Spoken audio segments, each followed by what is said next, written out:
Në prezantimin e planit kombëtar të gatishmërisë kundër zjarreve gjatë sezonit veror, kryeministri Edi Rama konfirmoi se këtë vit vendi do të ketë 3 avion zjarr fikse, ndërsa aktualisht 4 helikopterë janë në gatishmëri për operacionet e fikjes së flakëve.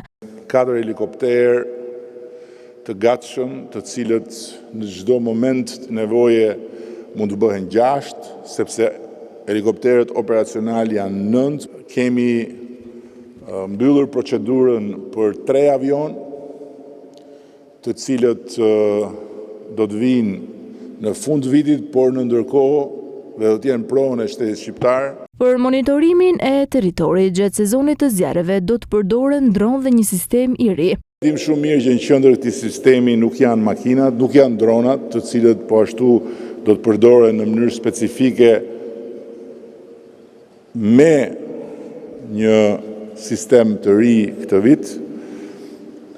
Janë njerëzit që veshin uniformën, janë njerëzit që dalin në terren.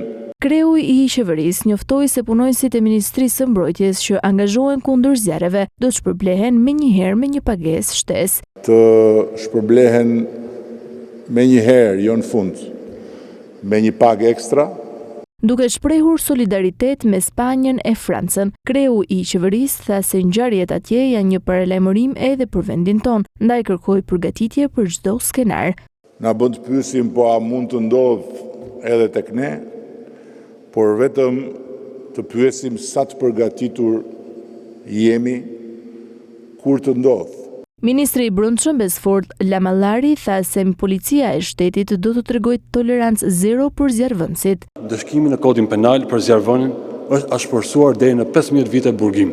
Ministri i Mbrojtjes Ermal Nufi, duke bërë një bilans të situatës, theksoi se nga 1 qershori deri më 24 korrik janë regjistruar 22 vatra zjarri dhe 1100 forca janë angazhuar për fikjen e tyre.